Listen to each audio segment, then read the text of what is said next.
राम राम शेतकरी मित्रांनो, आपण 5-6 दिवसापूर्वी जी फवारणी घेतलेली आहे त्याचे परिणाम आता तुम्हाला दाखवण्याचा प्रयत्न करतोय. आपण दाखवतोय कारण घरगुती निविष्ठांवर भरपूर शेतकऱ्यांची विश्वास नाही आहे. कारण काय असतं, कोणी काही सांगून देतं, कोणी काही सांगून देतं. त्याच्यामुळे प्रत्येकाला निविष्ठा बनवून योग्य ती निविष्ठा बनत नाही, परिणाम पाहिजे तसे भेटत नाही. त्याच्यामुळे ह्या जो आपण निविष्ठा बनवतो याच्यावर लोकांचा विश्वास बसत नाही. तर शेतकरी मित्रांनो, प्रमाण बनवणं पद्धतशीर, किती प्रमाण किती याच्यात बनवायचं हे सर्वात महत्त्वाचं असतं. 1 लिटर समजा कल्चर असेल, त्याच्यामध्ये किती पालापाचोळा जे काही आपण जे निविष्ठा घेतो फळफळावर किंवा जे काही घेतो आहे ते योग्य प्रमाण घेणं पाहिजे. आणि ते तयार केल्यानंतर ते फवारीमधून किती प्रमाण लागतं एका पंपाला हेही ठरवावं लागतं. आणि आपण सर्व काही सुरुवातीच्या नियोजनमध्येच करतो. आपण प्रयोग करतो, पूर्ण खात्रीशीर फायनल झालं त्यावेळेला आपण बाहेर शेतकऱ्यांपर्यंत हे सांगत असतो. त्याच्यामुळे रिझल्ट हे 100% भेटतात.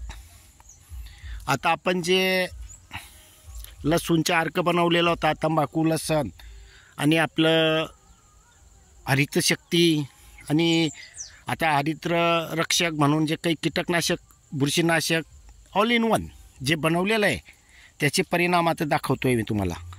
तर शेतकरी मित्रांनो बघा, आता पाऊस किती आहे हे सगळ्यांनाच माहिती आहे, तरीसुद्धा आपल्या याच्यात बोंडे वरपर्यंत पॅक होत आहेत, भरले गेलेले आहेत. म्हणजे जो बुरशीचा अटॅक असतो, हे जो आपण म्हणतो चिटकलेलं, हे पण बघा असं ऑटोमॅटिक निघून जातं. आपण कधी थोडी जबरदस्ती केली तर ते असं काढायला गेलो तर तुटू बी शकतं. हे पण बघा निघून गेलेलं आहे. तर ऑटोमॅटिक निघू द्या, कारण हे जो आपण फवारणी केली आहे याच्यामध्ये आपलं ऑल इन वन सगळं काही होतं. हे आता समोर दाखवतोय मी. जे गड प्रकार आहे तो भरपूर कमी आहे. आता वास्तविक पाहायला इतका पाऊस हे निघत नाही, कारण बुरशी लागते आतमध्ये आणि ते चिकट स्राव तयार होतो. पण बघा शेतकरी मित्रांनो, याच्यात चिकटपणासुद्धा लागला नाही आपल्याला,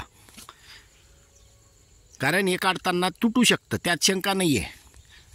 आता यामध्ये कधी पाहिलं तुम्ही तर चिकट स्राव राहतो, पण शेतकरी मित्रांनो आपल्या याच्यात नाही आहे. कारण या आपण जे फवारण्या करतो ह्या घरगुती निविष्ठा वापरतो, तर त्याचे हे परिणाम आहेत. पाल्याची क्वालिटी बघू शकतायत आपण. आता आतमध्ये चालूच पाऊस पडून गेलेला आहे, त्याच्यामुळे आपण आतमध्ये जात नाही आहे. हे बांधावर म्हणजे सबमेनचं दाखवतो आहे मी तुम्हाला. आणि सबमेनवर कोणतंही झाड भारी असतं यात शंका नाही आहे, पण आपलं आतमध्ये बी बघा थोडं गेल्यावर दिसेलच.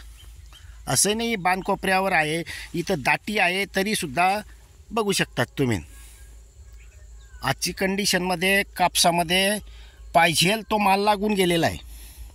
हे फळफांदीचं गडफांदीचं आपण व्हिडिओ 1-2 राहतील जण तेव्हा आपल्याला व्हिडिओ बनवावा लागेल, कारण हे बोंड पण दाखवावं लागेल आणि हे पण दाखवावं लागेल. म्हणजे सर्व काही व्यवस्थित दाखवता आलं तर आपल्याला शेतकरी पाहण्याला बरं वाटतं. शेतकरी मित्रांनो, आपण एक जसा व्हिडिओ बनवतो तसा अपलोड करतो. आपण काटून छाटून काही करत नाही, कारण आपल्याला काही घेणं देणं नाही आहे. शेतकऱ्यांना ओरिजिनल माहिती दिली गेली तर फायदा होईल.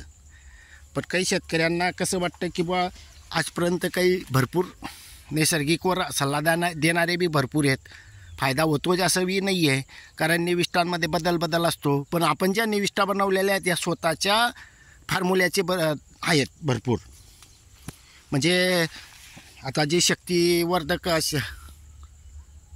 ते नाव नवीन ठेवलं आहे त्याच्यामुळे लक्षात नाही आहे.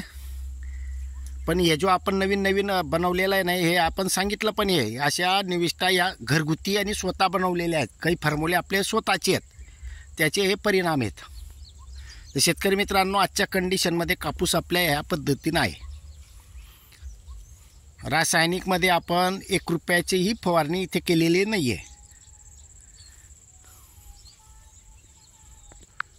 शेतकरी मित्रांनो, व्हिडिओ आवडल्यास लाईक सबस्क्राईब करा. आपण जे काही माहितगिरी देतो इतर शेतकऱ्यांपर्यंत भिडू द्या आणि 4 शेतकऱ्यांचा फायदा होईल ही आपली अपेक्षा आहे.